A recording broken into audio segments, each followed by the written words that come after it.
It was a busy Friday at work. One of the machines at the factory broke down. I spent most of the day working with a team of engineers to diagnose a series of hardware and software issues that were exhausting the entire team. For the past 12 years, I have owned a printing business that I started in northern Sydney, Australia.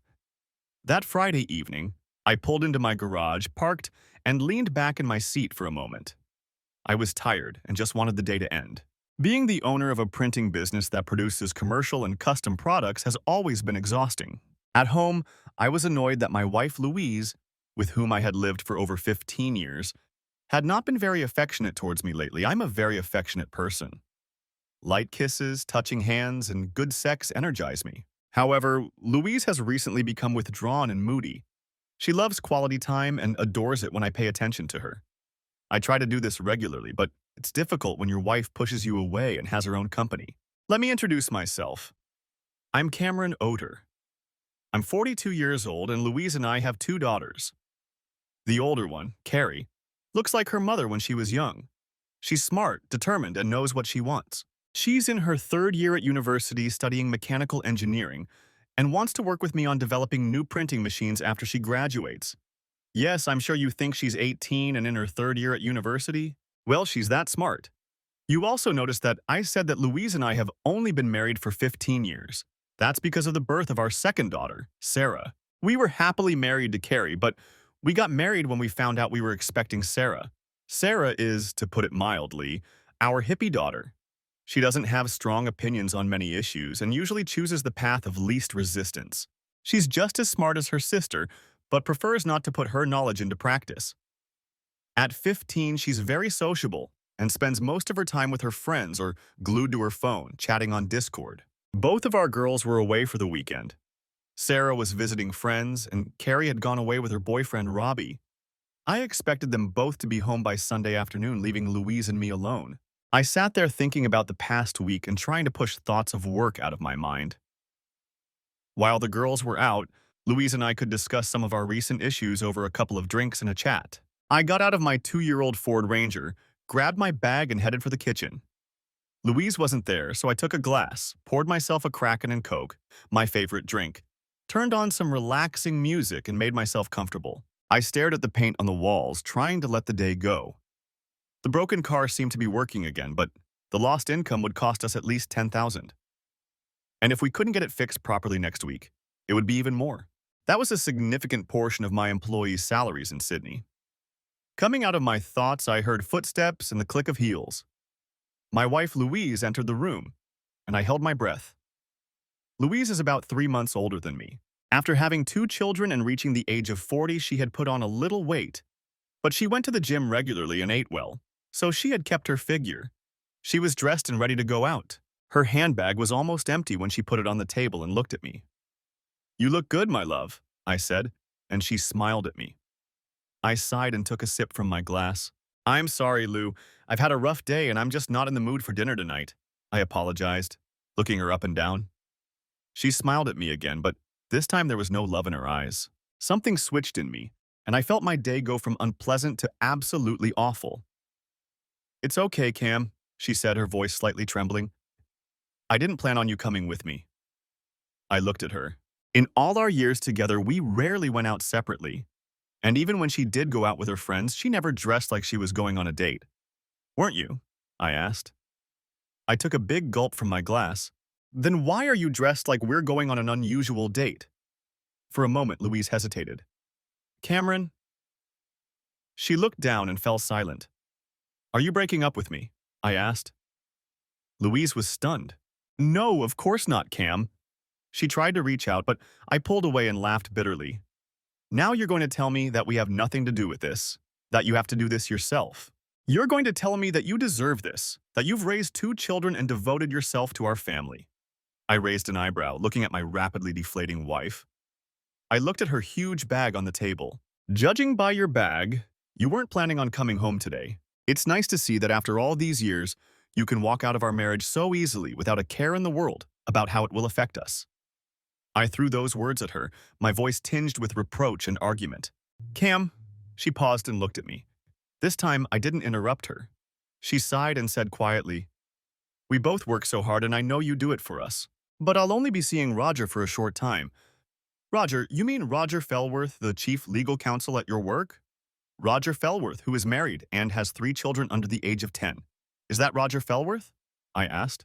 My wife didn't answer for a moment, but the panic in her eyes told me that I knew exactly who her lover was. It caught her off guard. She sighed again. Yes, Cam, it's Roger. He's been so kind to me over the last few months. While you were away, he... Bullshit, I exploded. What?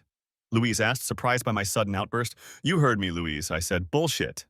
You're making up excuses like in a novel. Of course we work a lot, but to say I wasn't there is nonsense, and you know it. You're the one who's been pushing me away. I've been trying to spend time with you for months, but you won't let me get close to you. At least now I know why. You just can't be with me. I stood up abruptly, the chair scraping across the floor. Cameron, I'm not yelling at you, she hissed. Today, this weekend, was supposed to be our first time, she said, blushing. Yeah, so you'll be an even bigger slut if you cheat on me for the whole weekend instead of just one night. I glared at her, then turned and went to the kitchen for another glass. I was extremely tired after work, but I needed another Kraken. I was pouring a double when Louise appeared in the kitchen doorway. She was angry, and for the first time, not shy about her feelings. Cameron owed her. I'm not a whore and I never have been. But unlike you and your first love, Rose, I've never been with another man in my life. Roger says I'm not cheating on you because I tell you what's going on. Cheating is only when I hide it. That's low, Lou. Bringing Rose into this is low, and you know it. I almost growled at her. But at least she had the decency to look away. And you're deeply mistaken, dear wife. It is cheating if I don't accept it, and I don't accept you sleeping with another man. I suppose your new man has the same conversation with his wife? She faltered again. I don't know. Now she was looking at her shoes. I snorted, took a sip of my double Kraken cocktail with Coke, and turned to Louise. Her face was a beautiful mask of emotion. He's probably lying that he's not home and can't be reached. I changed tactics. Has he kissed you yet? What? Louise asked. Simple question, Roger Fellworth. Has he kissed you yet? I emphasized the question. She blushed. Yes. Well, that says it all, doesn't it? I tried to contain my anger.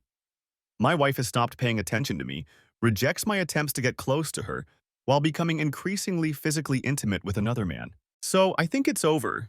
It's over between us, I said, walked out to the backyard and slammed the back door so hard that the house shook. I sat down on a chair at our table on the back porch, all worked up. After a hard day at work, I wanted to come home and spend time with my wife, and now she was telling me she was cheating on me. It must have been 5 minutes before Louise appeared in the doorway. Louise came out, trying to speak more softly. Cam, I love you, but I have to do this. For the last year, I've felt so stuck. Roger has been very understanding about it. So it's not for long, you'll see. I kept looking out at the yard, not looking at her. No, Louise, you don't understand. It would have been easier for you if you had come to me. I was supposed to be your best friend, your partner. But you gave yourself to another man and took away my chance to be with you. And now I don't know if I can ever be with you again. She didn't move. Cameron, she said softly, firmly but with a hint of tremor. You can't leave. Roger told me that if you leave, I'll take everything from you. Maybe half your business, your house, your children, and then it will be easy for me to turn them against you. Her voice grew harder, and she stepped forward, placing her hand on my shoulder. I turned and looked at her with disgust, pulling my shoulder away from her. You're going to do this to a man you just confessed your love to? You cheated on me, threatened me, and now you think you can get away with it? I growled. I don't want that, my wife replied. But Roger said I'll always win in court. You have no choice. I'm sure I'll sort everything out and come back to you. You'll be fine, you're stronger than me. For the second time that evening, I stood up abruptly, but this time I looked at the woman I still loved with hatred in my eyes. But hatred and anger took over. You're a selfish, unfaithful bitch, I hissed. She took a step back. You dare to confess your love to me, thinking I'm going to stay married to you. And you say I have no choice? Well, go ahead, Louise. You've shown me that I don't know who you really are. You're not the woman I married. It's as if something foreign has taken over you. The woman I loved would never say she would destroy me by using my children against me. So who the hell are you? Cam, she stammered.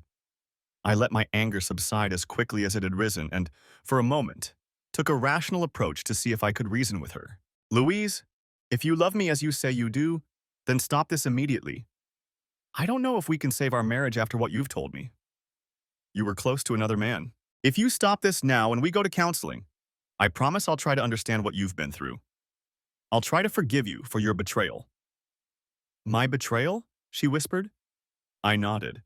Counseling? She whispered again. Yes, Louise, counseling. You may not understand it now, but our marriage is on the brink of collapse because of what you've told me, so cancel everything, and let's go to a counselor immediately. I'll call Rose now, and she'll come over tonight to help us. Louise had already blamed Rose on me. She was right. Rose was my first love. But we weren't meant to be together, as we ended up in different places and fell in love with other people. But Rose and her husband Toby were very close friends to both of us. Until tonight, I never thought Louise would use Rose and my history against me in an argument. Rose was also a psychotherapist, and Toby had become one of my closest friends over the years. We complemented each other well. Of course, it helped that we saw the world in the same way. It also helped that our children grew up together. Robbie, Rose, and Toby's son, and Carrie had been friends since childhood. They had been dating since 5th grade. If they had been given a few more years, I know their relationship would have continued to develop with the right guidance. No, Cam, I don't want Rose to be in the middle of all this, she said defiantly. She sighed. Listen, Cam, I understand how angry you are. You may think I don't understand, but I do. I tried to correct her, but she raised her hand. Let me finish. You may think I don't love you, but I do. You're right that my threats were wrong. I shouldn't have said them. However, that doesn't make them any less true. I looked at the woman in front of me and wondered if the alien embryo that had infected her brain was multiplying. I'm offering you a deal. I know I hurt you. But, Cameron, I'll go with Roger for the weekend. I'll go to counseling when Roger and I sort things out. It may take some time, but if you think counseling is so important to you, we'll go when Roger and I are tired of each other. What about the girls? I asked. What about them? Asked Luce. How are we going to tell them we're breaking up? I asked in an indifferent voice. Cameron, we're not… She suddenly fell silent inside. We're not breaking up. I already told you that Roger and I would break up sooner or later. I'll come back. The girls won't be hurt. I'm talking nonsense again. I looked at her. What about me while you're having fun with Roger? What about me? Where's my love? What do you mean? Louise hesitated again. Louise, I'm a very emotional guy and you've distanced yourself from me. You haven't even kissed me in 2 weeks. I don't feel any love, Louise. What am I supposed to do? She looked at me as if the thought had never crossed her mind. It hadn't occurred to her that I might need something, attention or care. I don't know. She lowered her eyes. Roger says that for now, I have to be his. I exploded again, my emotions turning to disappointment, anger, and sadness. To hell with Roger. Wait, you're going to do that and spit on your husband? Cameron, it's not fair. I almost shouted at her, cutting her off. You're telling me that rejecting me, your husband, because some piece of shit cheats on his wife and denies me your body is perfectly fair. Louise took another step back. I picked up the glass, poured out its contents, and threw it against the concrete wall behind our barbecue. It shattered, and with it my soul. I leaned back in my chair, dropped my shoulders, and felt hot tears streaming down my cheeks. We stood there in silence for a few more minutes until a loud car horn sounded from the driveway. I looked at Louise and noticed indecision on her face for the first time. I turned away to look at the table, feeling like an empty shell. Just go, I whispered. I don't know if she heard me, but when I turned around, my wife was gone. I think I stood there for about half an hour. The confrontation with Louise had shaken me more than I realized. But I was awakened by my phone in my pocket. It was my daughter Carrie. She had forgotten her bag with her things for the weekend and wanted to tell me she was coming home with Robbie to pick it up. Sorry, Dad, Mum's phone went to voicemail twice, so I decided to call you. She cheerfully told me about it and about the boarding school where she was going to spend the weekend. I snorted, trying to stay calm. That's fine, sweetheart. Mum's not home right now, but I'll leave your bag by the door so you and Roger can leave right away. She didn't answer right away. Dad? I sighed.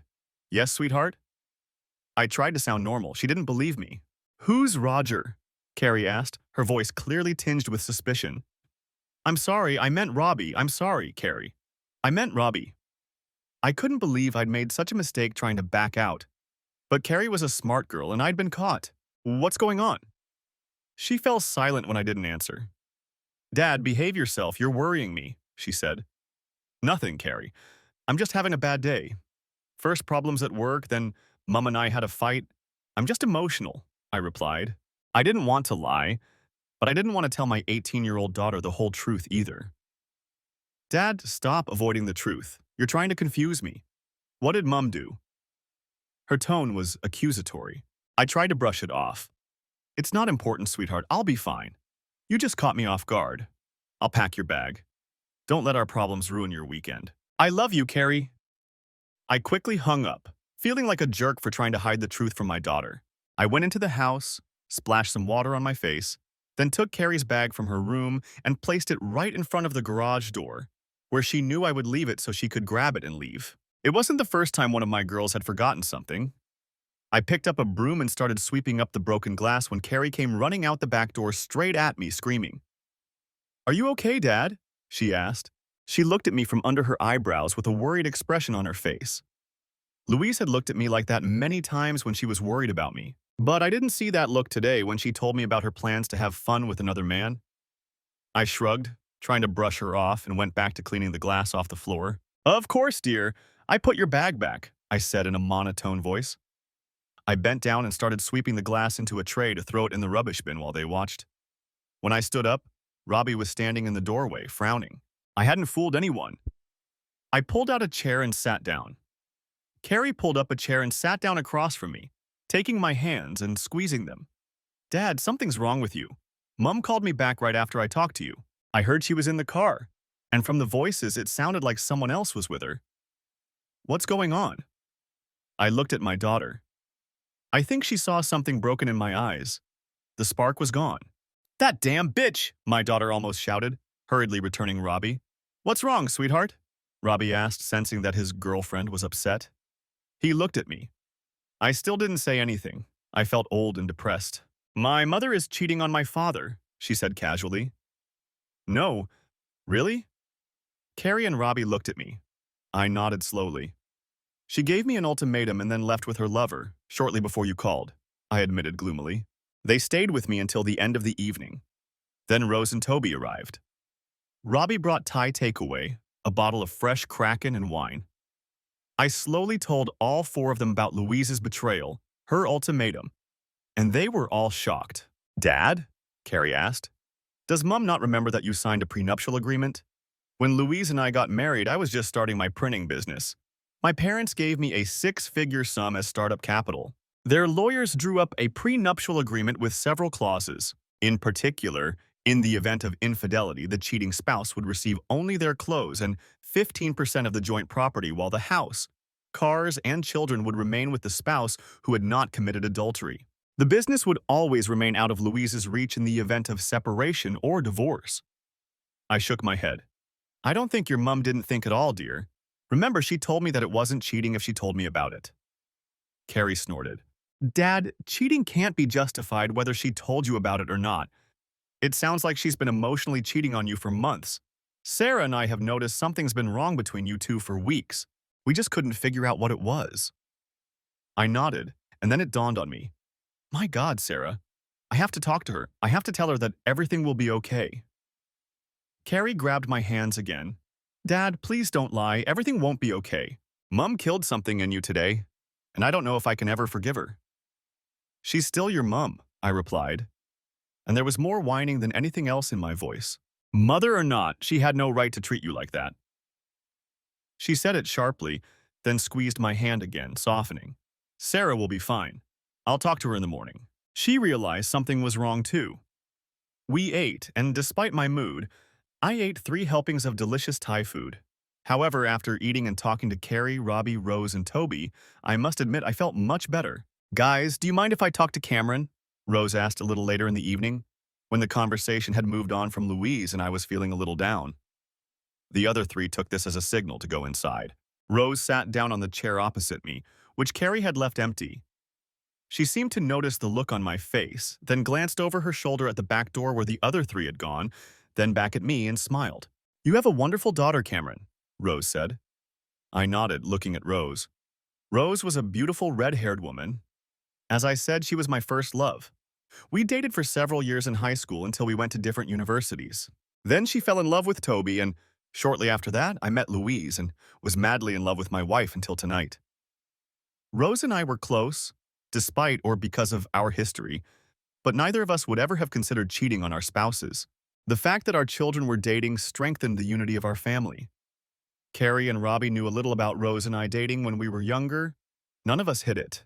We also knew that now that they were both 18, Carrie and Robbie were sleeping together, but we knew how much they cared for each other and didn't interfere. Carrie confessed to Louise and me that they had slept together for the first time on Robbie's 18th birthday. It was her birthday present to him. Rose touched my leg, bringing me back to the present. "Come on, Cam, don't lie to me. I know you better than almost anyone else." I shook my head. "I'm not lying, Rose. I knew it would be hard, but this—" I waved my hand. Then more calmly, I added, "I still love her, Rose, but I hate what she did to me, to us. I hate it, and I want to scream, cry, hurt her and her boyfriend, but right now I still love her." I said it with a painful cry. Rose nodded, now in the role of a psychiatrist. "How are you coping with this, Cam?" she asked. I looked at her for a moment. "Rose, stop talking nonsense," I said with a sad smile. "That doesn't work on me. Besides, I've known you too long." She smiled back, bringing me out of my reverie. "But what can I do in return?" "Well, at the very least, break up. More likely, divorce with all the terms of the prenuptial agreement." I begged her to stay, said we could go to a counselor. But all I got in return were threats that she would take everything away from me and turn my daughters against me. Rose nodded. "Cam, you're right. And I think you understand that I can't be your advisor on this. I'm too close to both of you. So tomorrow, we'll try to find someone you can talk to. But Toby and I will be there for you through this. You know how much Toby and I value you. I'm sure Robbie and Toby are trying to talk your daughter out of ruining her mother's life right now. I don't think we've seen Carrie this angry since Candy Taylor asked Robbie to the school dance." She laughed. I chuckled softly in response. "You're right. Thank you, Rose. I'm sorry. You don't deserve to be in the middle of all this." She pulled away from me. "Don't worry, Cam. We're with you. Believe me, if you had dumped Louise, we would have done the same to her and discussed your destruction." I leaned back in my chair. "Rose, I would never—" Rose smiled at me. "Relax, Cam. I know you wouldn't. That's why I didn't hesitate to say it. You and Toby are the two most loyal people I know. And if you were alike, I'd think you were brothers." Toby was relatively short, just over 5 feet tall, but strong, muscular, with blonde hair and blue eyes. I have brown hair. Because of my job, I'm tall and fit, but not in the same league as Toby. I think that's why I fell in love with him. His personality reminded me of you." She said this with a hint of sadness, sinking into her memories for a moment. We both laughed. It was an old conversation that had long since ceased to be awkward, proving that Rose and I were now deep friends. We spent the next hour discussing my feelings, mostly sadness and betrayal mixed with anger and a sense of numbness that I couldn't explain, but Rose understood. Later, we went inside and found Robbie and Carrie snuggled up on the sofa. Toby was sitting in one of the recliners watching a film. "Hi, everyone," I said. Carrie immediately came over and hugged me. "Are you okay, Dad?" she asked anxiously. I looked at Rose and she smiled. "No, sweetheart, I'm not okay, but I'm so glad you're all here." "It would have been much worse if you hadn't been," I replied. She hugged me. "Dad, Robbie and I are staying here tonight. We don't want you to be alone." "But Carrie, what about your weekend?" I asked. Robbie dismissed my concerns. "Cameron," he said, "I can tell you that there's nowhere Carrie and I would rather be right now. We can do the weekend any other time. I already paid for the hotel while you were talking to Mum, so we can just move it to another day." But Carrie was right. Considering what happened, I think you need us here. I didn't argue, and we parted ways that evening. Rose and Toby said goodbye, promising to bring breakfast in the morning. I wished Carrie and Robbie good night, then took a shower and read in bed for a while to take my mind off things. "We'll bring you coffee in the morning, Dad. I know I won't be able to sleep tonight, so I can only guess how you'll be," she said to me. I smiled sadly, thanked her, hugged her again and kissed her on the forehead, then went to my room. I took a shower, finally changed into my work clothes, returned to the bedroom and sighed. There were reminders of Louise everywhere in the room. Even on the bed were things she hadn't put away when she left for the weekend without me. I threw them on the floor or in the wardrobe, intending to put them in a box with the rest of her things tomorrow. I was lying in bed with my iPad reading one of the latest books in the Spellmonger series, a fantasy series I'd been enjoying for years, when the phone rang. For a moment, I thought it was Louise, but it was Toby saying they were home and thinking of me. I thanked him and sent him a thumbs up emoji. He replied that they would see me tomorrow around 9 a.m. I was about to put my phone down when a sudden thought struck me. I opened the Find My Phone app and sent a request to Louise's phone. The app sent a location request a few hours' drive away, in the Blue Mountains, and I sighed. I took a screenshot to prove she was running after me, and it made me think about our security system. We had one of those Swan security systems that recorded audio and video, from cameras located throughout the house onto a hard drive in a closet. We had 8 cameras located throughout the house. The ones in the backyard were set up to notify Louise and me by email if they detected movement. However, all the cameras recorded continuously until the hard drive was full, at which point the cameras would start overwriting the previous content. The drive could hold a week's worth of footage from all 8 cameras, so I logged into the system and reviewed the footage from the backyard camera for today. As expected, the camera had captured Louise and me discussing her infidelity when I stepped outside. I also checked the camera in front of the house and saw a large man get out of a new BMW, kiss Louise, and then they got into the car and drove away. Now, I had irrefutable proof and a video of her dumping me to sleep with Roger Fellworth, as well as a signal from her phone, proving she wasn't at my house. I grabbed my laptop, logged into Swan Security, exported the video to an email along with instructions on how to start the divorce process. While I was agonizing over the wording for the lawyer and simply attaching the video to the email, the phone rang. It was Louise. She must not have gone to bed with her lover yet, having heard the Find My Phone alert. I switched my phone to voicemail. A moment later, I received a voicemail notification. I listened to it. Cameron, Roger and I heard my phone ring. We're warning you not to do anything stupid. Sooner or later, we'll sort things out, talk things over, and then you can do what I want. If you don't do as I say, Roger will destroy you and I'll take everything away from you. I heard Louise's words. Roger's giggling could be heard in the background. Yes, you little slut. Believe me, it's not forever. But if you ever let it slip to anyone, I'll personally make sure you're torn to pieces until you lose everything. Your wife, your children, your business, and don't forget, all the respect you ever thought you'd get. When Louise and I are done with you, she'll come back to you. Just play by the rules and everything will be fine. When they hung up, I heard them both laughing. For a moment, I was stunned. I had heard a lot of abuse over the years, but this guy's disrespect and blatant arrogance caught my attention, and I decided it was time to destroy them, not myself. I rewrote the letter, stating that not only did I want to deliver the divorce papers to Louise at her workplace as soon as possible, but I also wanted to file a lawsuit against Roger Fellworth. A quick Google search revealed that there was no law in Australia regarding the forfeiture of property, but I wanted my solicitor to look into it. I wanted them to suffer. I also wanted Louise and Roger to be held liable for the loss of profits to my business for encouraging their affair or being unaware of the wrongdoing that was causing me emotional distress and damaging my business. I knew these claims were unlikely to be pursued, but simply suing everyone involved, in addition to the divorce and enforcement of the prenuptial agreement, would be a huge blow to the couple's arrogance. When I hit send, I realized I didn't have any information about Roger's wife, but if I did, I would have contacted her and told her what a cheater husband was. I wish I could say that after sending the letter I slept soundly, knowing I had taken action against the cheaters. But that would be a lie. I tossed and turned until early morning and even heard Carrie and Robbie get up before I closed my eyes. I listened. It sounded like Robbie was heading to his car to get the coffee he had promised. I put on my trousers and shirt and went to the kitchen. When I entered the room, Carrie saw me, hugged me tightly, and asked if I had slept well. I shook my head. Me neither, she replied. I tried, but I couldn't. I just don't understand how Mum could do that to you, she complained. I mean to us, not just you. We talked a little more about her studies at university, trying not to bring up the subject until Robbie returned with 3 very welcome large cups of coffee. I sipped the delicious drink. I had always loved cappuccino, and the chocolate on top only enhanced the taste of the coffee, dancing on my taste buds.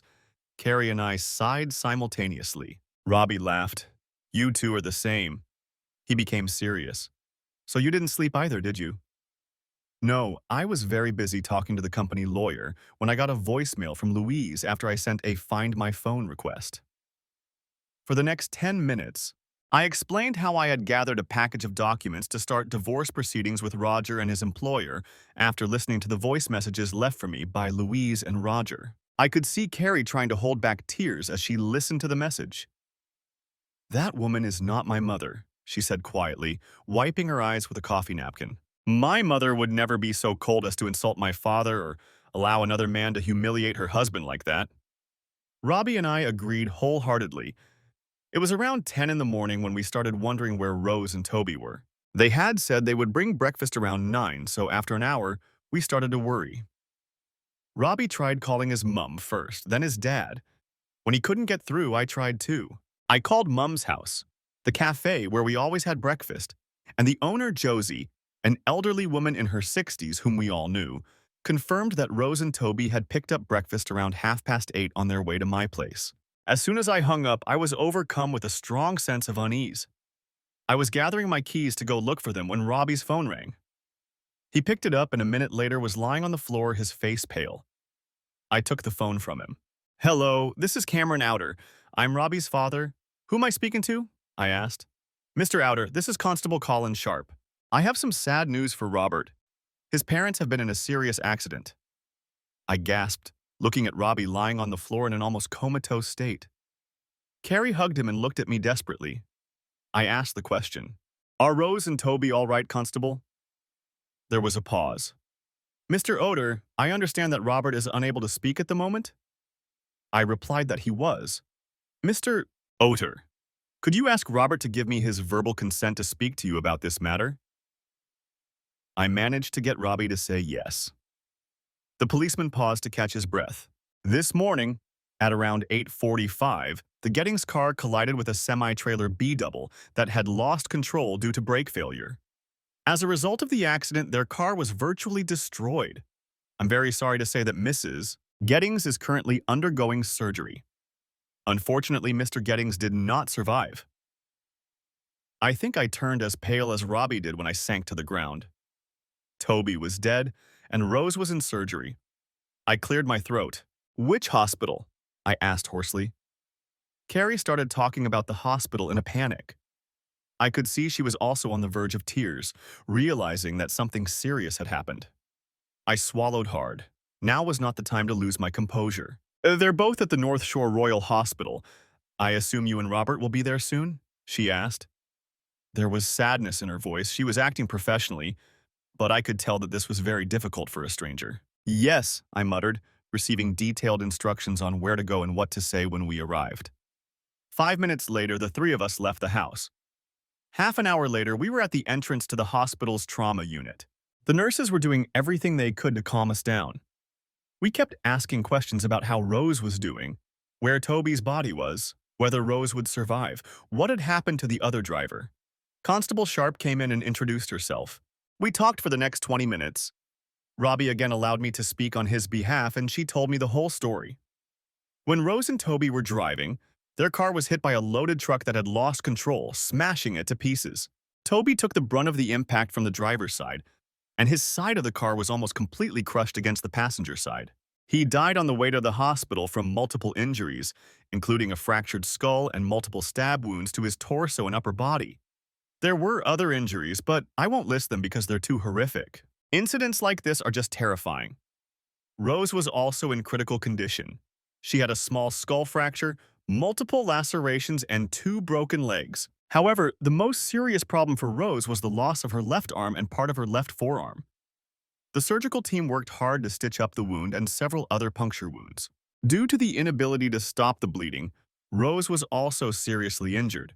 But fortunately, if there can be anything fortunate in such accidents, her mangled arm was above her head when she was pulled out of the car, so luckily she did not bleed to death. The rest of the day was spent talking and making phone calls.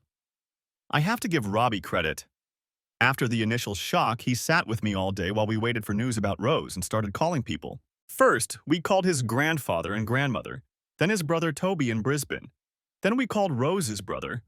When the people from Moose arrived, Carrie and I had to help Robbie with his father's death certificate. Carrie called Sarah, and an hour later she was at the hospital, hugging Robbie and crying with Carrie. After a while, she looked at us. "Where's Mom?" she asked innocently. Innocently. Carrie and I looked at each other. "She's not coming," Carrie said bitterly. Sarah looked at Carrie, then at me. "I take it this is Roger's doing?" my younger daughter asked grimly. To say that Carrie and I were shaken by a day when everything that could have gone wrong did go wrong is an understatement. "Sarah, are you saying you know something about your mom and Roger?" I asked quietly. Sarah nodded solemnly, new tears streaming down her cheeks. "A couple of weeks ago, I saw Mom bring home some new underwear, and I asked her if she'd bought it for you, Dad." I saw her shoulders slump. "I kept asking her about it for days, but when she wouldn't say it was for you, she got mad at me and blurted out that it was for a date with some guy named Roger, and that you didn't get to see him. Sarah, why didn't you say anything?" Carrie's voice was reproachful. "I don't know." She looked at Carrie. "We were talking about how Mom and Dad have been living apart lately. I didn't know what to do, and when I found out what I didn't want to know, I ran away from home as far as I could. I didn't want to see Mom." She looked at me. "Or you. I'm sorry, Dad." I hugged her. "It's okay, sweetheart. I wish you had said something. I didn't know until last night, but it's okay." She started crying. "I'm sorry, Dad. If I had said something, maybe Aunt Rose and Uncle Toby." She didn't finish her thought, but instead burst into tears. That evening, we only left to take a shower and change clothes. I drove Carrie and Sarah home, we tidied up. Then Carrie drove her car back to the hospital with Sarah, and I followed them. I think it was around 4 o'clock in the morning on Sunday when Rose was brought out of surgery. She was covered in bruises and blood, in critical condition, but alive. She would be in intensive care for at least a few days. The doctors wanted her to regain consciousness and make sure there was no brain damage before taking any further steps. Despite his grief, Robbie was gracious to the doctors and asked to meet with a team of surgeons who had fought for hours to save his mother's life. I had never been so proud of my son-in-law and sincerely hoped that one day I would be able to call him my son.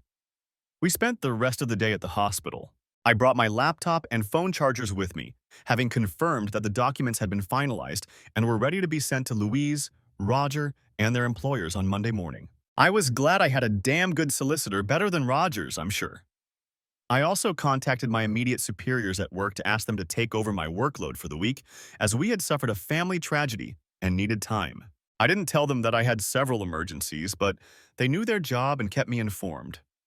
One piece of good news was that one of my support team members was able to fix the remaining problems with the car that had broken down on Friday. In the afternoon, we started working with Robbie on planning Toby's funeral. Robbie left a message for their family lawyer asking for instructions.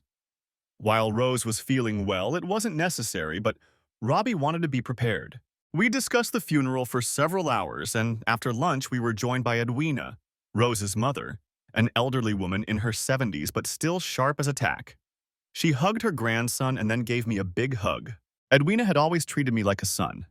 She loved Toby, but she always joked about me as the man who had abandoned her daughter. She told us that Toby's mother, Camilla, would be coming to stay with us at the end of the week, as soon as she could find someone to drive her from the nursing home, as she couldn't drive herself. After lunch, we chatted in a relaxed atmosphere with Edwina sitting with us in the hospital waiting room, as we had planned. I wondered if we would be moved to another ward, but when I asked the nurse if we needed to move, she shook her head.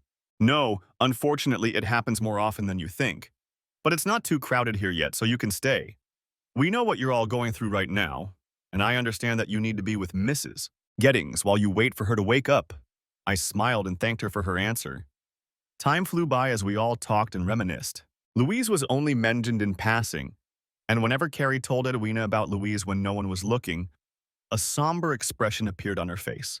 It was around 8 o'clock on Sunday evening when I answered the phone, without looking at it. All our phones had been ringing non-stop all day as the news of Toby's death and Rose's injuries spread quickly. "Hi, it's Cameron the other," I said, watching Robbie hug Carrie and look into her eyes with a smile. I watched as they said "I love you" to each other and then kissed. Grieving for each other, they loved each other even more. "Don't call your wife," I heard Louise yelling at me on the phone. "I told you not to make a fuss or you'd regret it. Roger is cruel and he'll kill you if you say anything to anyone." "Where the hell are you, Cameron?" You need to be home when I get there. I didn't know what had happened to Louise over the weekend, but if there was any trace of the insecurity or regret I had seen in her on Friday night, it had been replaced by the frivolous woman who was now talking to me on the phone. Louise, I said, and there was a clear contempt in that single word. Everyone around me fell silent and looked at me at the same time. It's me, you big grump. Where are you and where are the girls? If you say anything to them, I told you I'd turn them against you. So you'd better go home, or I'll make you sorry. I hung up on her mid-sentence. I wasn't interested in threats. Tomorrow, Louise would find out that her carefully constructed story was falling apart. The whore just got home, I shrugged. We heard her father, Sarah said quietly. I don't understand why you even answered the phone, I said. I had spent several hours alone with my younger daughter that day. She apologized over and over for not saying anything, but when she found out the extent of her mother's deception, she was almost as angry with her as Carrie was. Dad, when we get divorced, I'm going to live with you, okay? Sarah asked suddenly as we were talking. Of course, sweetheart, of course, I said, hugging her. Back in the present, I looked at Sarah, who was smiling. It was instinct. I answered the phone without thinking. It just took me a few seconds to get my bearings. The next moment, my phone rang again. Of course, it was Louise. Over the next 10 minutes, she tried to call back a dozen times. Then she tried to call the girls. Half an hour later, Carrie got fed up. What? She shouted into the phone as she picked it up. Louise scolded our eldest daughter for her tone. Mom, stop it! I'm not interested in talking to a lying traitor right now. I'm here with my family, including my sister and father. We're in mourning, and we don't need you interfering with our grief. I heard Louise yell a string of curses and insults into the phone that I don't think she could ever have made up, let alone say to her daughter. Finally, she decided that Carrie was talking to her about the rift between Louise and me, not about Toby's death and Rose's life hanging in the balance. I realized that Louise had no idea what had happened. Louise continued for another minute before Carrie interrupted her. Mom, I'm not going to put up with your shouting anymore, and before you start, yes, Dad told us everything. So you should know that I don't want to live in the same house as you. You're a whore, Mom. You had a man who loved you and children who idolized you as their role model. Now you've traded your father for a partner who will probably dump you like a hot potato. And you've lost the respect of both your daughters. She fell silent. Obviously, her mother had said something. Yes, and Sarah and I, yes, Sarah told us everything she knew. My father did the right thing in forgiving her, and she hates you as much as Dad and I do. So pack your bags, Mom, because none of us want to see you when we get home. She fell silent again, listening. No, Mom, I'm not going to tell you where we are or when we're coming home. Why don't you call Roger and go to him? She paused for half a second. What? You can't because he went home to his wife who has no idea that he's a dirty bastard who helped you destroy any respect you had in this family? I'm sorry, Mom. Luz started to reply. I'm sorry, Mom. I think they're calling our flight. Talk to you later. And hung up. She looked at all of us staring at her, then pointed to the phone in her hand. Wrong number, Carrie said simply. Despite everything that was going on and the seriousness of the situation, everyone giggled, even the nurses in the duty room across from us. Edwina went home, promising to return early in the morning. In the meantime, Sarah and I were going to leave for a few hours. Carrie and Robbie stayed longer, and Sarah and I planned to return around midnight to relieve them so they could get some sleep. Sarah and I were packing our bags when a nurse from the trauma unit approached us. She's awake, she said excitedly. We all smiled and laughed nervously. Then we asked about Rose's condition. She's being examined by a doctor right now. She's not fully conscious yet, but since she's awake, you'll all be able to see her soon. Over the next hour, we took turns looking at Rose, or what we could see of her. Almost her entire body was covered in medical equipment. Wires were sticking out of almost every part of her body. Rose's head was wrapped in bandages, but what shocked me the most was the severed piece of her left forearm. Hi, Petal, I said using Rose's nickname. When we first met, I called her Petal, my Rose. If anyone else called her that, she always got told off. You gave us a big scare, but I'm glad you're getting better. She couldn't speak yet because of the tube in her throat. Of course, she was still under the influence of strong medication, but there was a question in her eyes that I didn't want to answer. I shook my head and she understood. A single tear rolled down her left cheek and was quickly absorbed by the bandage. I couldn't touch her, And it stayed that way until the end of my visit. I sat with her and quietly told her how proud I was of her, that she was my family, and that we would all get better together. When I left the room, the nurse handed me a tissue. I was crying, but I didn't even notice. I thanked her and walked back down the hallway. Half an hour later, Sarah and I hugged Carrie and Robbie and headed home. Sarah and I were exhausted. We managed to get about 3 hours of sleep before returning to the hospital to give Carrie and Robbie a break. Although now that Rose was awake, we were all a little relieved. We smiled as we drove, talking about the dream and rejoicing that Rose had woken up. But then we frowned when we pulled up to the house. There was a strange BMW X5 in our driveway. Damn, we muttered simultaneously. I saw that the headlights were on, drove past, turned around, and stopped at the curb in front of our house. We saw the curtains move, but the door didn't open. Should we go in or leave? Sarah asked. I shrugged and sighed. Well, we need to go in. I'm sorry, dear, but I don't think I'll be able to work safely today without a break and caffeine. So I suggest we go in. You go to your room, close the door, and try not to pay attention to what I'm sure will be an unpleasant conversation. Are you sure, Dad, that I can stay with you? I smiled. Sarah hated conflict. That was one of the reasons she hadn't said anything to me. But the fact that she was willing to get into a conflict with her mother in my presence spoke volumes about how upset my 15-year-old daughter was with her mother. I took out my phone and pressed record. Sarah looked at me and did the same with her phone. We both got out of the car and walked up the path to the front door. It wasn't locked, and we went inside. 2 seconds after we crossed the threshold, a handsome guy named Roger Fellworth came out to greet us. Ah, here he is, little cuckold. Back to apologize, and you'll play by his rules until I ruin your life, he said coldly, with the arrogance of someone who had gotten what he wanted without meeting any resistance. Sarah entered the room, making Roger flinch. Louise hesitated for a moment. Her lover was suing us for verbal discrimination in the presence of a minor. If you don't mind, Dad, I'm too tired for this. I'm going to bed and I'll try to wake you up at 11:30 so we can go back. She walked past Roger and Louise, who were stunned, throwing only asshole and slut at them and saying nothing else. As soon as the door closed behind Sarah, they pounced on me again. Louise asked you not to say anything to her daughter, you bastard, Roger said, lunging at me with fury. I picked up the phone. I'm letting you know that I'm recording this conversation. It's been recording since we walked in the door and will continue to record until you leave, I said, looking at the two scoundrels. Louise looked at me and turned pale.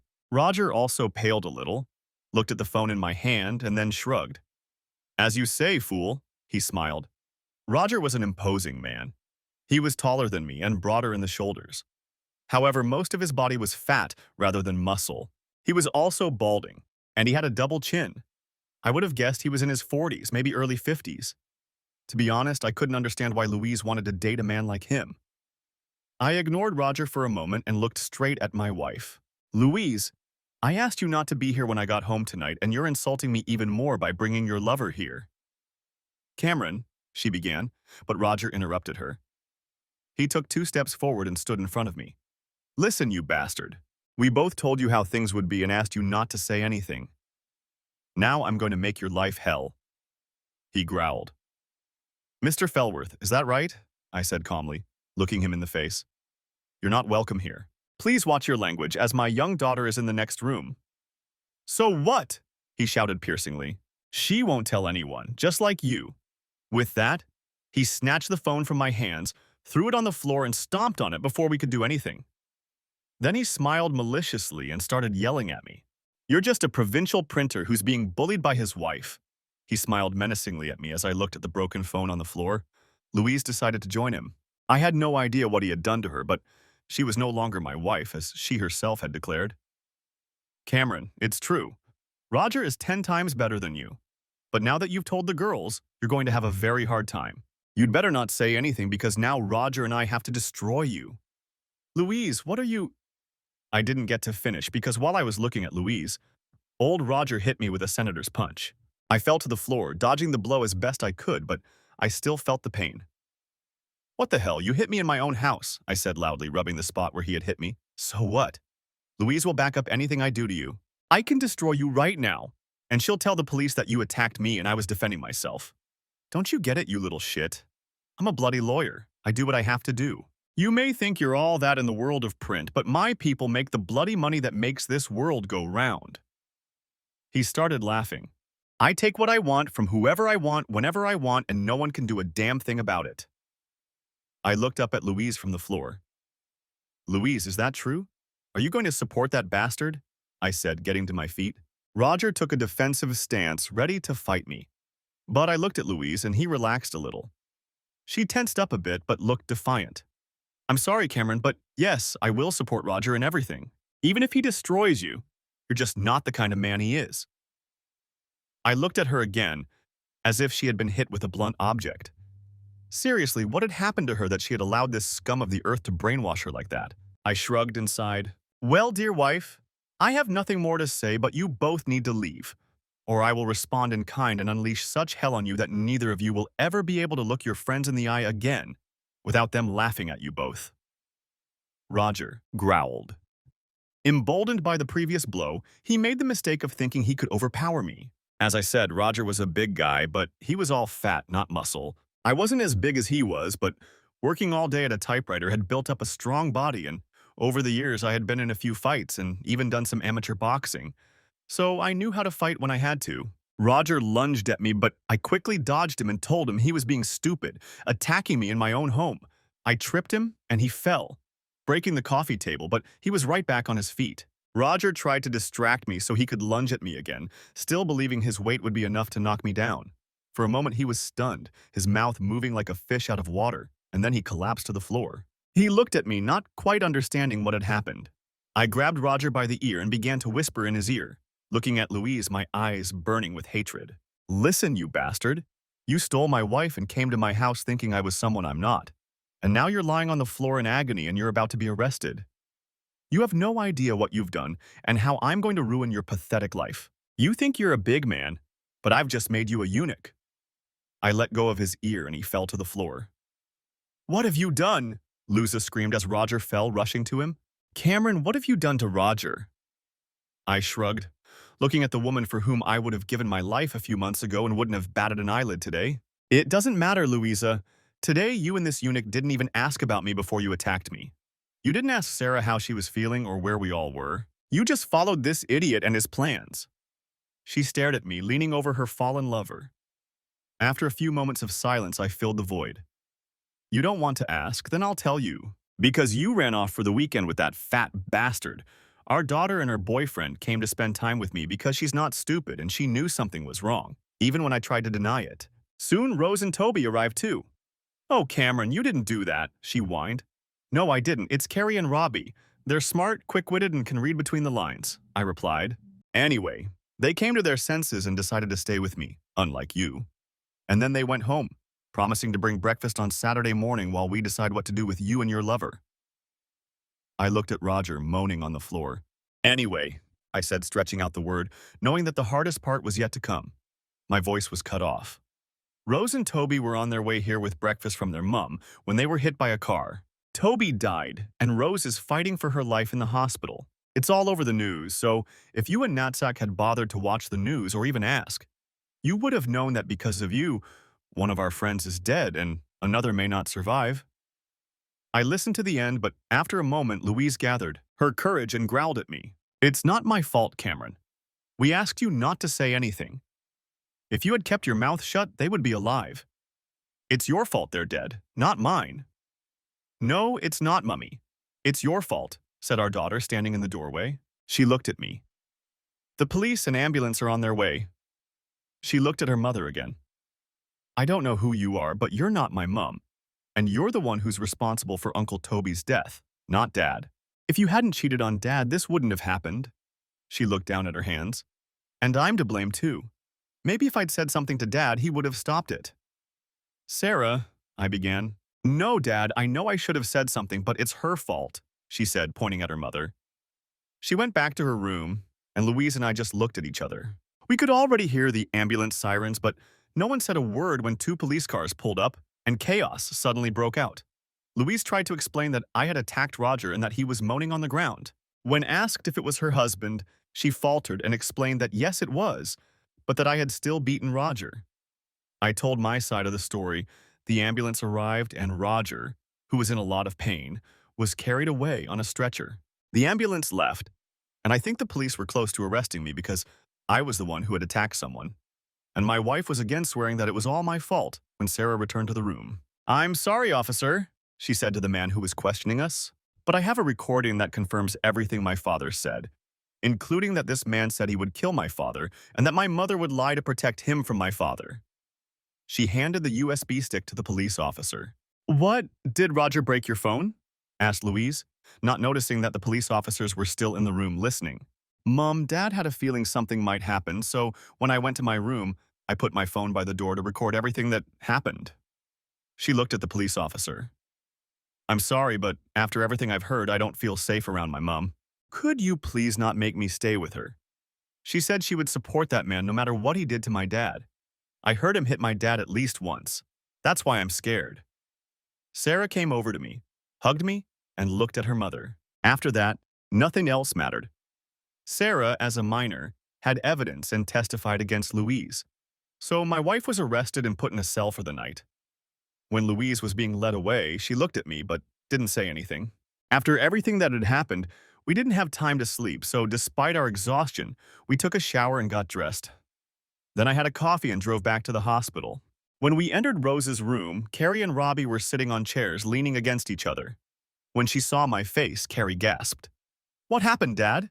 she asked, seeing the bruise that was starting to appear on my face where I had been hit. We spent the next few minutes explaining to her about her mother and Roger's visit. Then I explained that I had kicked him in the balls to make him understand that I wasn't a cuckold. We heard Rose's muffled groan and saw her open her eyes and look at me sadly. "Rose," I stammered. "I'm sorry, lady, if I'd known you were awake." I blushed, realizing that I had participated in Toby's death in front of her. Of course, she knew about it when I confessed to her earlier, but I should have been a little more tactful. I saw that her right arm was moving slightly, as was most of her body, which was wrapped in bandages.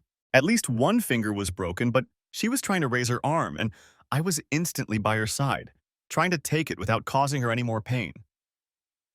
"Are you okay, Rose? Do you need anything? Do you need a nurse?" I asked, then added, "Blink once for yes and twice for no." She blinked twice, then 3 times, slowly. But clutching my hand with her stiff fingers, I didn't move for the rest of the night. The next few weeks flew by. The next day, Louise's parents got her out of jail, then proceeded to call me every name they knew until Carrie got them angry. When Louise came to work a few days later, she had just received the divorce papers from the bailiff, and then she saw the same bailiff handing the papers to the owner of the company. As a result, Louisa was left without a salary, suspended from work pending the outcome of the case. And by the end of the day, she was in the guest room of her parents' house. She returned home while Carrie and Robbie were resting, and they watched her like hawks as she gathered her things and then drove away in disgrace to her parents' car. Carrie hugged her grandparents, but made it clear that her mother would never set foot in that house again. In Carrie's opinion, after her argument with Roger and me, she not only considered her mother a shameless whore, but also blamed her for the accident. Almost the entire first week passed before they decided to take Rose off life support, even though she was conscious. But when they did, her first hoarse words were directed at me. "Cameron, are you okay?"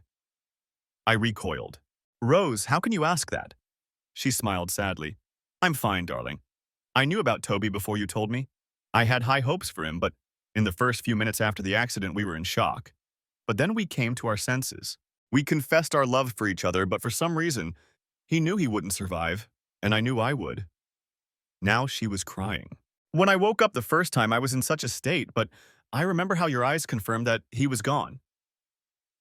I sat down on a chair next to the bed and took her right hand in mine, still wounded but intact, unlike her left hand, which was missing.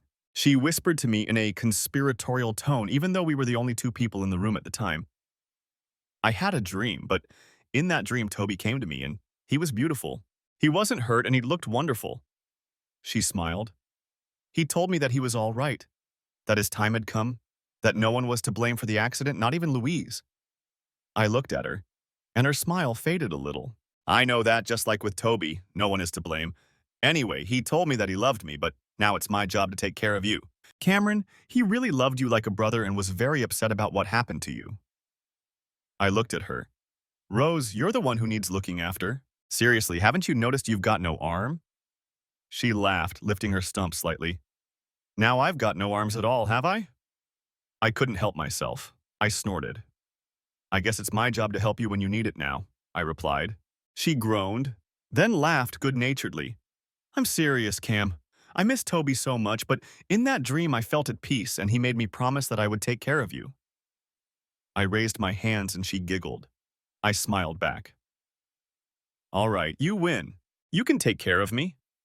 Rose looked smug. But only after you leave here. Until then, I have to take care of you. Unlike the first 2 weeks, the next few months passed slowly. If I wasn't at work, I was at the hospital with Rose. If I wasn't at the hospital, I was packing up our house. The girls and I had decided to sell the house and move. In North Sydney, not far from Croydon, I was able to buy a house at a reasonable price and get a decent discount on our current home. The new house was smaller, but close to transport and a medical center. It had 3 bedrooms and a study, and if you stood on tiptoe at the window of the master bedroom, you could see Sydney Harbor in the distance. My divorce from Louise was in full swing. The girls refused to have anything to do with her, and the few conversations they had with their mother ended badly for Louise. Sarah, our obedient daughter, became harsh and frowned at any mention of her mother. Carrie had practically moved in with Robbie in the last month, and I didn't mind, even though Louise called me a brainless cuckold and a pathetic lover dozens of times. It wasn't easy for her to live in her parents' house in the spare bedroom. They called me a couple of times to ask if I could make peace. But after I showed them the recording of that night with Roger and Louise from Sarah's phone, they apologized and stopped trying to solve our problems. If Louise's life was going downhill, Roger's life hit rock bottom. He had to have one of his testicles removed, and although he named me in the lawsuit and the police told him he could sue me, it would have ended badly for him because it was his fault and I could easily defend my home and family. After a week of investigations, his employer quickly fired him for bringing the company into disrepute. They did this to force me to drop the lawsuit against them. However, my lawyer smelled blood and negotiated a settlement with them. Roger's wife somehow got a copy of the recording too. I swear it wasn't me, but I noticed Sarah glancing at me several times. I had no idea how she had found it, but one evening I got a call from a Miranda Fellworth, and we spent an hour exchanging stories. She had suspected Roger of cheating on her many times, but this was the first time she had any solid proof. It turned out that most of the Fellworth's money had gone into a trust fund set up by Miranda's grandparents. Thanks to this fund, Roger had graduated from law school many years ago, and since he was not included in the family trust fund, Miranda said he would get nothing. They also had children, one of whom dreamed of becoming a lawyer, but Miranda suspected that this would not happen once he learned about his father's adventures. Roger now lived in a cheap hotel, where he paid for his stay with a credit card that was about to expire. He couldn't find a new job and sincerely hoped that would remain the case.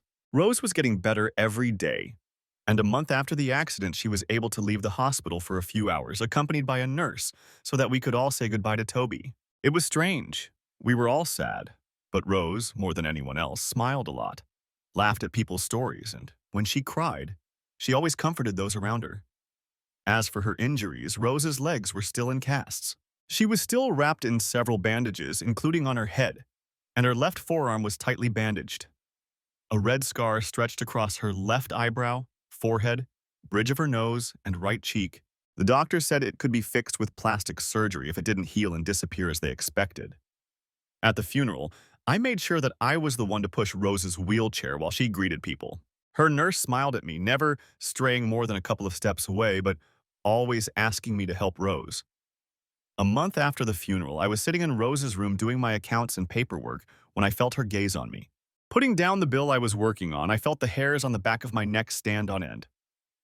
"What is it, Rose? Do you need something?" I asked, turning to her.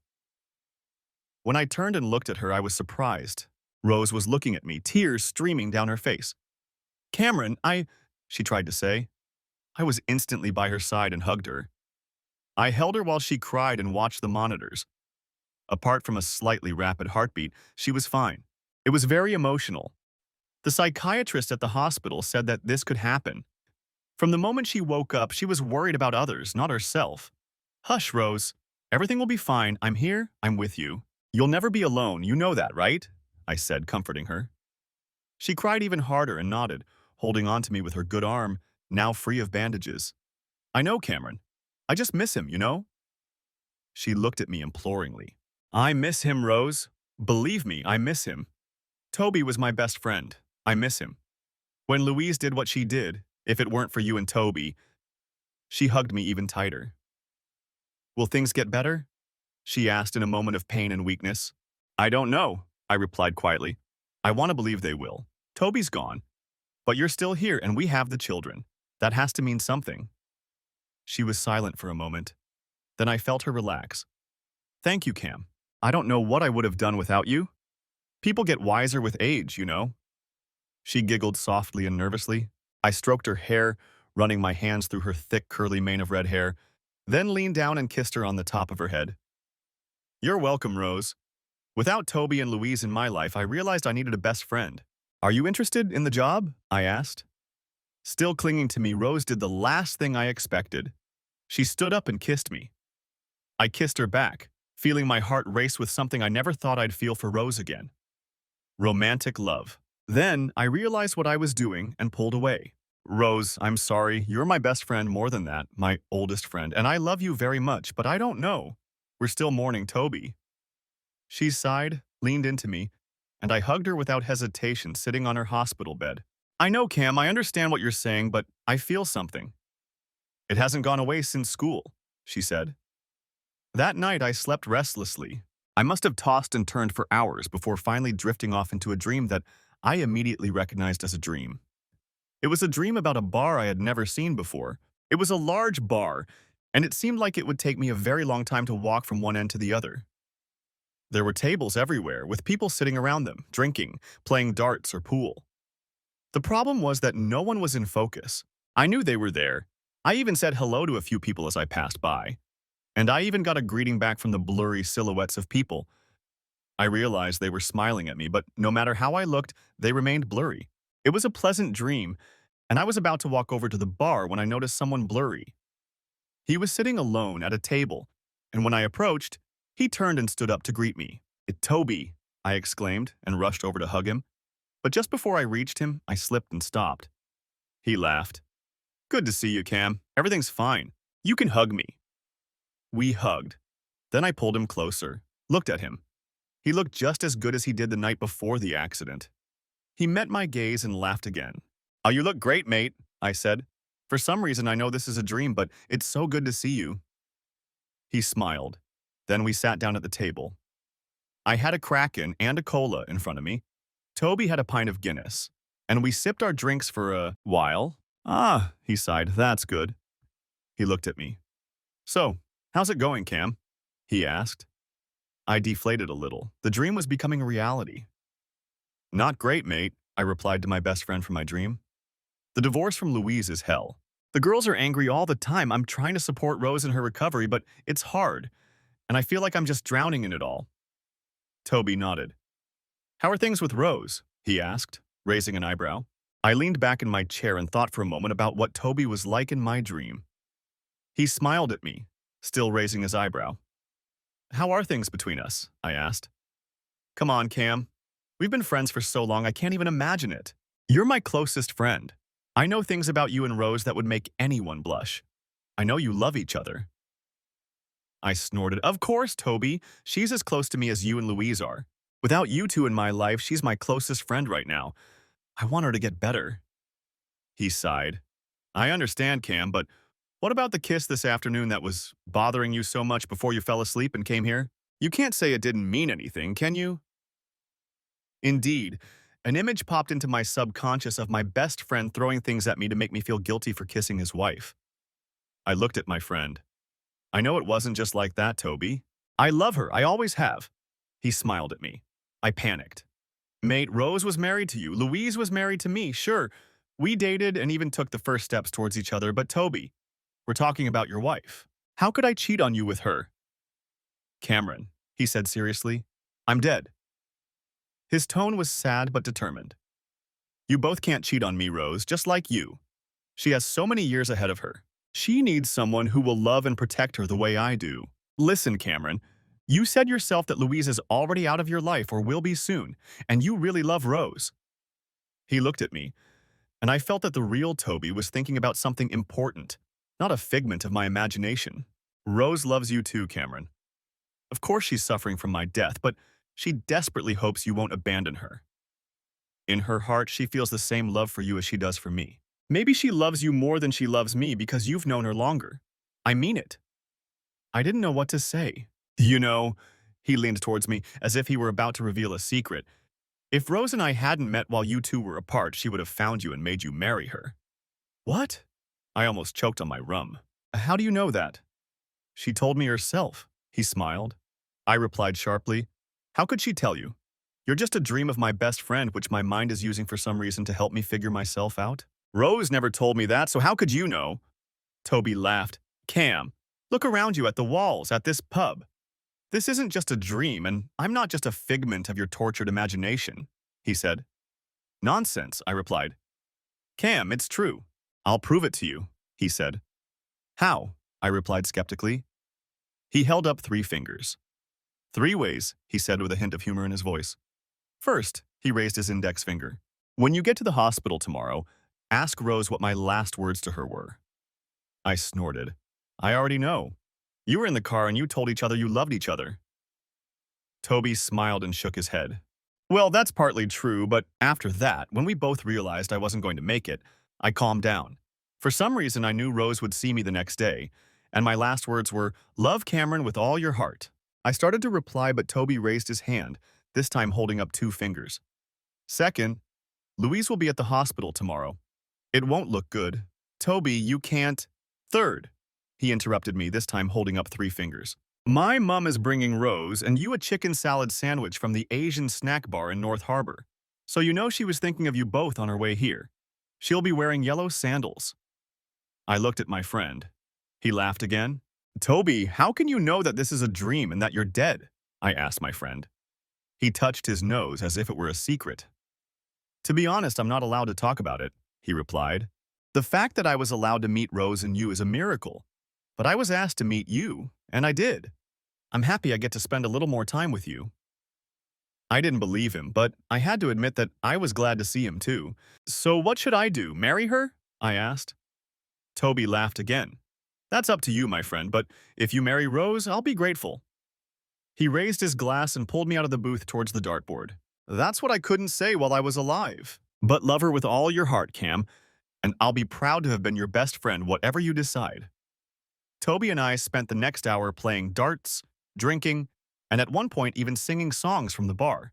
Other patrons joined us, though I don't remember who they were. Well, except for one guy who looked like he was watching over the place or was an important figure in the business. But as we drank and danced, the pub disappeared from view. The last thing I remember is Toby leaning over to me, hugging me, and thanking me for being his friend as we said goodbye. I woke up with hot tears streaming down my face. I was sad, but at the same time happy. This time, I had even managed to say goodbye. By the time I had shaved and got dressed, I had almost forgotten about my dream. I went into the office and chatted with the managers. Everyone knew that I was spending a lot of time working on Rose's ward at the hospital, as well as preparing for the move in the next few weeks. My assistant prepared all the documents for the day, picked up the ones I'd been working on yesterday, and then escorted me to the conference room, where I spent an hour working with the managers on my floor before heading to the hospital. When I arrived, it was around lunchtime, and Rose smiled when I entered the ward. The doctor said that although she still had a long way to go, she would be able to return home in a few weeks. She had been complaining for several days that she was tired of being in a hospital bed, and although she had managed to get a bed by the window, she wanted to get out of the 4 walls. I was happy for her. Getting used to being at home was helping her a lot. We were talking about her sleeping in her own bed when Toby's mum, Camilla, came in. I didn't know Camilla as well as Rose's mum, Edwina, but we were acquaintances, and she smiled as she entered the room. Rose, she said in a warm, friendly tone, you look so well today, and Cameron is so smart and handsome. You take such good care of Rose. I know Toby would be proud of you, she said, leaning down to kiss Rose. At that moment, I noticed the yellow sandals on her feet and froze. Rose noticed the blood rushing to my face. Cam, what's wrong? Both Rose and her mother-in-law looked in the direction I was staring at Camilla's feet. Is something wrong with my shoes, Cam? Camilla asked, frowning. I ordered them specially yesterday. No, I'm sorry, Camilla, I replied. I'm sorry, it was a dream I had last night. Your shoes just reminded me of it, that's all, I said, trying to push the thought away. Rose looked at me for another minute while Camilla fussed about. Oh, before I forget, I brought you lunch from a great Asian cafe in North Harbor. They make the most delicious chicken sandwiches, she said, excitedly describing how they were made with everything you could fit in both hands and only cost $6. When Camilla said chicken sandwiches, I muttered them along with her as I sat at the table. Cam, are you okay? Rose asked with concern. I looked at Rose, then at Camilla, at the sandwiches she was unwrapping for us, and finally at her yellow sandals. It's a dream, I told myself, just a silly dream. I tried to convince myself that it was just a coincidence. I tried to justify myself by telling both ladies that I was just tired. Camilla didn't know me well enough to argue, but Rose gave me a look that said we'd talk about this later. So we ate the sandwiches, and Camilla was right. They were amazing.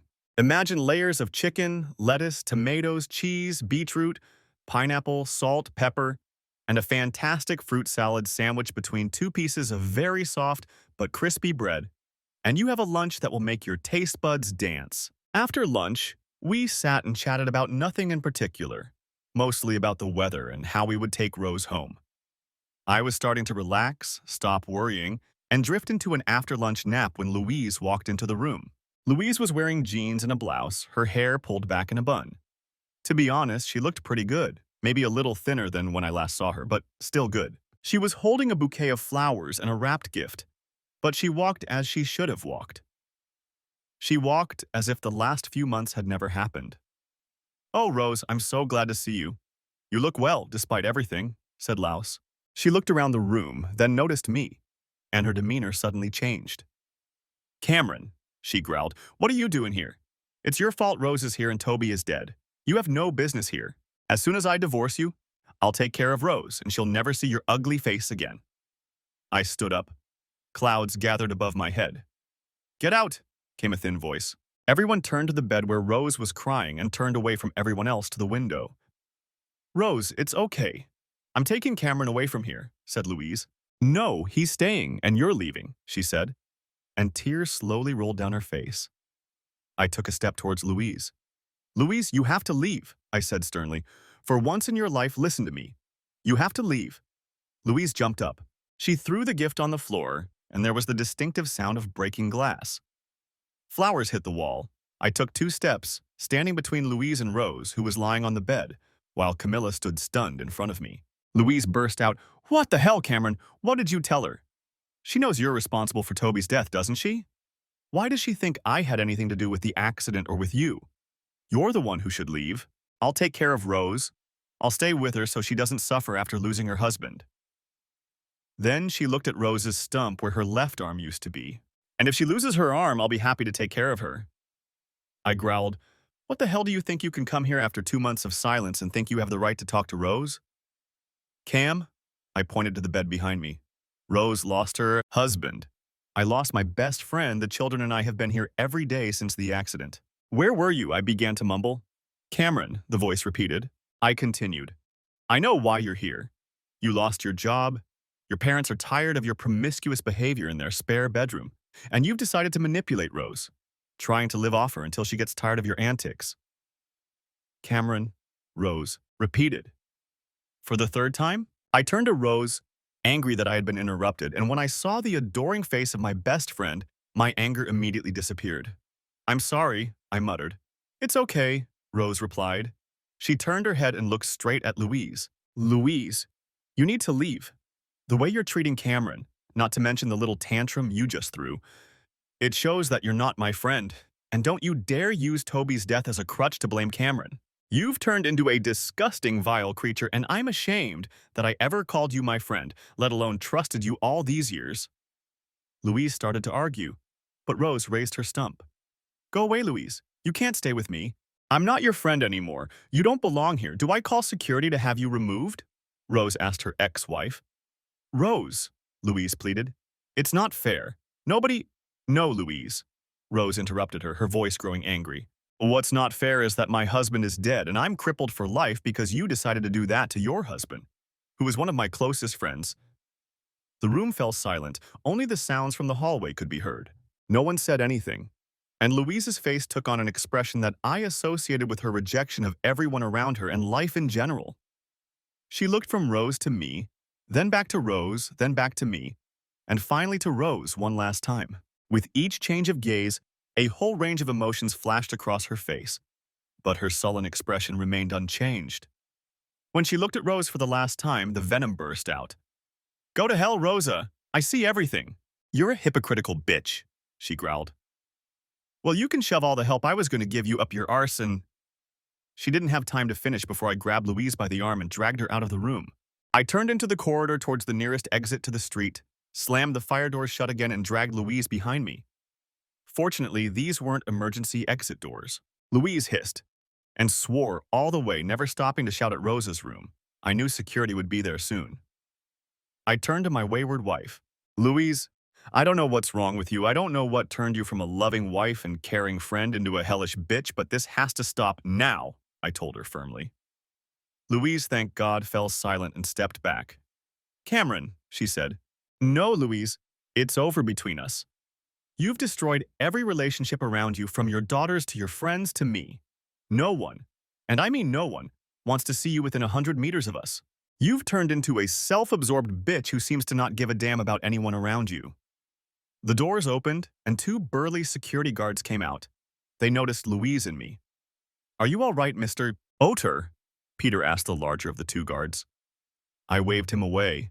"I'm fine, Peter. Louise was just a little upset to see Rose in a hospital bed. But she was about to leave, wasn't she, Louise?" I glanced at her. The guard didn't take my word for it and was about to reprimand Louise. Instead, she looked at me, then at the guards, and shrugged. "Of course, see you later, Cameron," she said. I shook my head. "I hope not." The three of us watched Louise leave. Then they escorted me back to Rose's ward, where Camilla and Rose were whispering.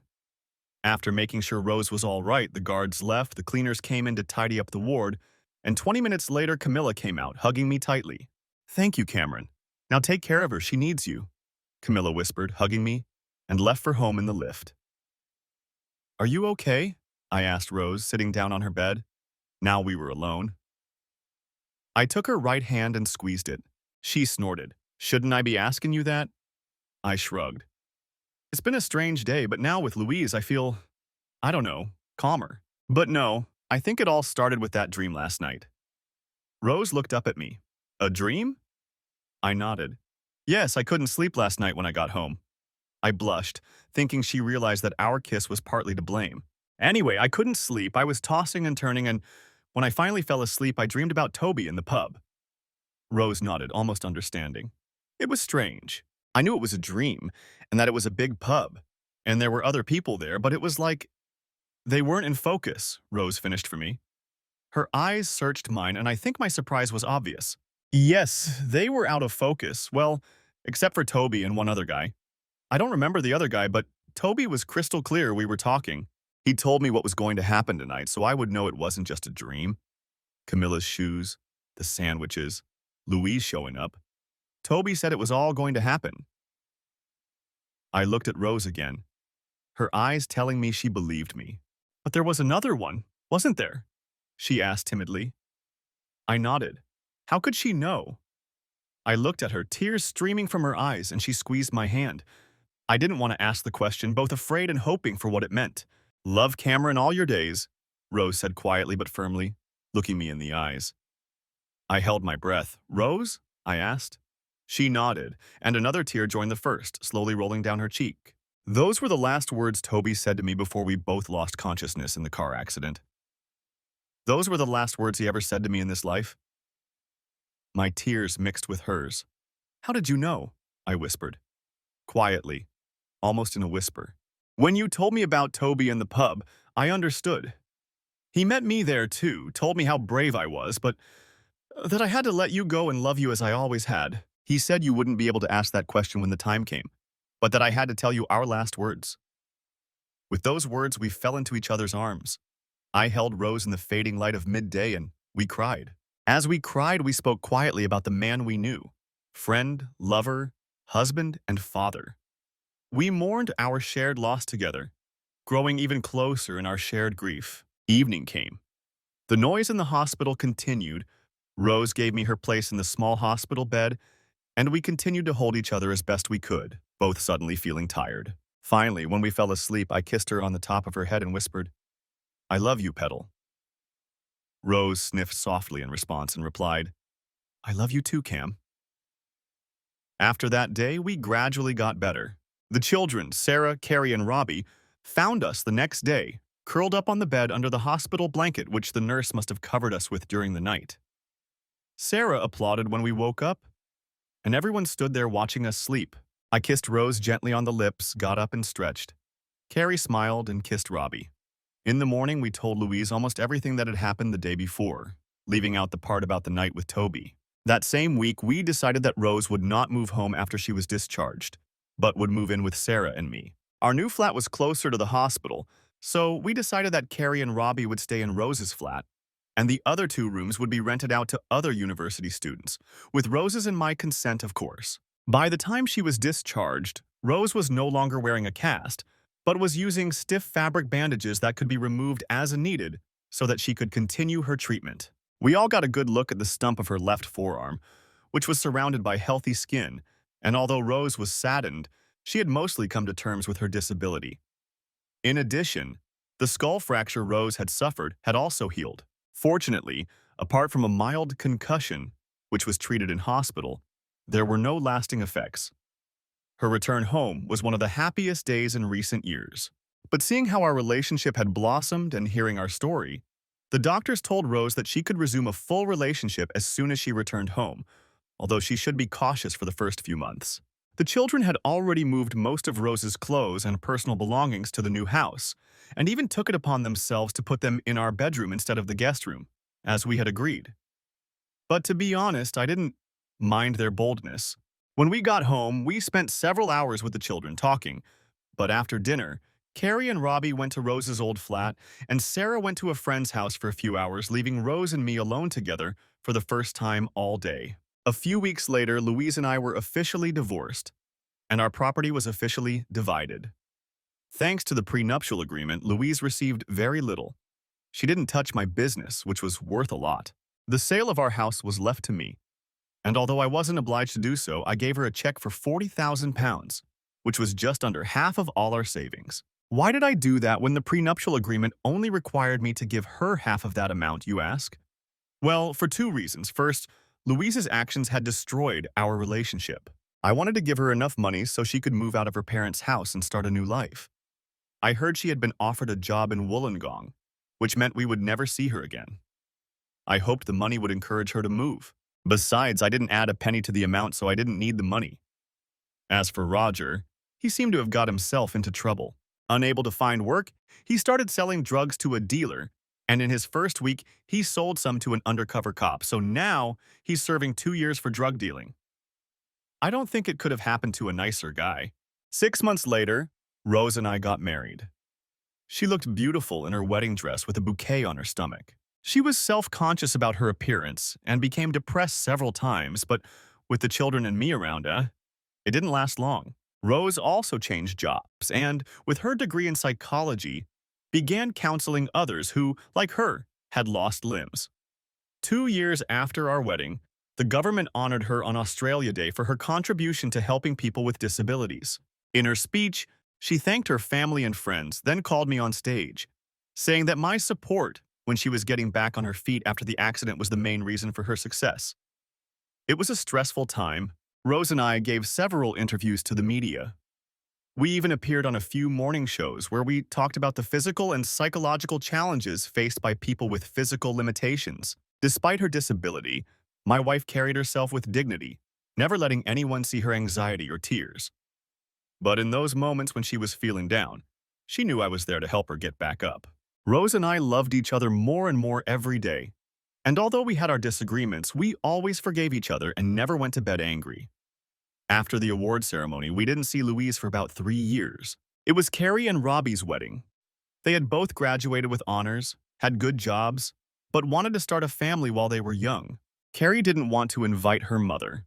They had seen each other twice in 3 years, and both times had been brief and unfriendly. But I convinced her to invite Louise for the simple reason that she had given birth to Carrie and should be able to celebrate the occasion. In the end, Carrie agreed, but asked that Louise sit at one of the tables with the other guests, not with the relatives. I shrugged. I didn't care where my ex-wife sat as long as she wasn't next to me and Rose.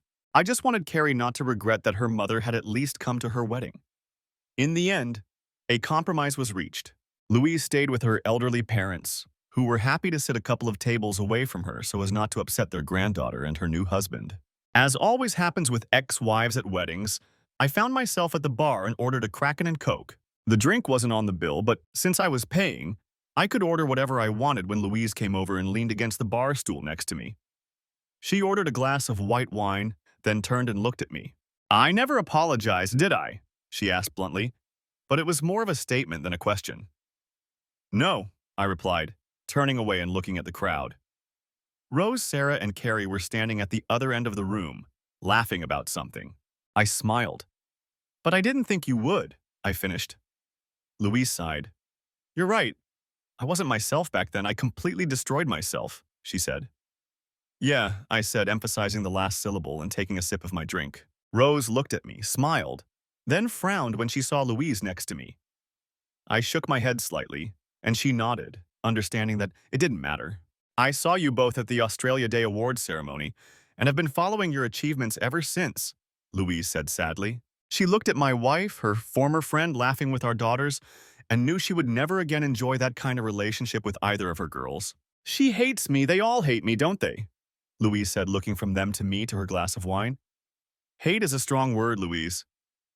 Then after thinking for a moment, she smiled. "No, actually, it's the right word for what they think of you. But over time, the fire dies down. In 10 years, who knows? Maybe the girls will call you." I felt rather than saw Louise's shoulders slump. Then she turned to me. "What about you, Cameron? Do you hate me?" my ex-wife asked. I shrugged.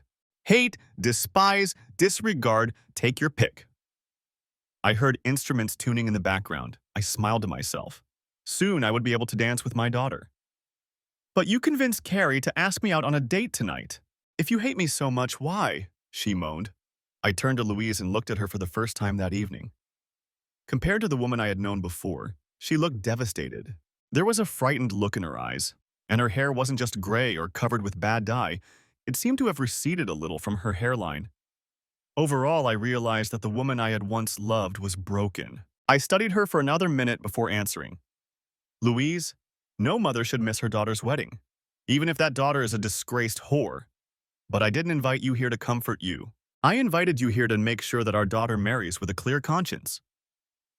I paused, then raised my glass to the couple as they passed by. "That's all, and if I never see you again, I'll consider myself a happy man." With that, I left and joined my family for the wedding dance. I heard her sobbing, "I'm sorry." Unfortunately for her, her behavior did not elicit any sympathy. We danced, ate, joked, and laughed until the end of the evening, and I never saw Louise again. We learned from her parents that Louise had died a few years later. It was just after Sarah got engaged to the doctor. Yes, unexpectedly, I didn't expect such a turn of events. But at Sarah's engagement party, we learned that Louise had an ovarian cyst that became inflamed, and she died in a hospital bed with only her parents by her side. She didn't want to tell anyone. She was very sad. As for Rosa and me, we kept our secret. When we had grandchildren, we raised them together. We traveled the world, saw sights and wonders. We traveled the world, spoiled our grandchildren and perhaps even our great-grandchildren. They knew that Rosa and I loved each other, and that this love had not diminished over the years. When I looked at my Rosa, I saw the girl I fell in love with at 18, the woman I married at 40, the mischievous smile of a grandmother who would soon be 82, and I knew that today was my lucky day. I knew in my heart that I would be loved until the day I died. Thank you for watching. I hope you enjoyed it. Subscribe to my channel and wait for the next video.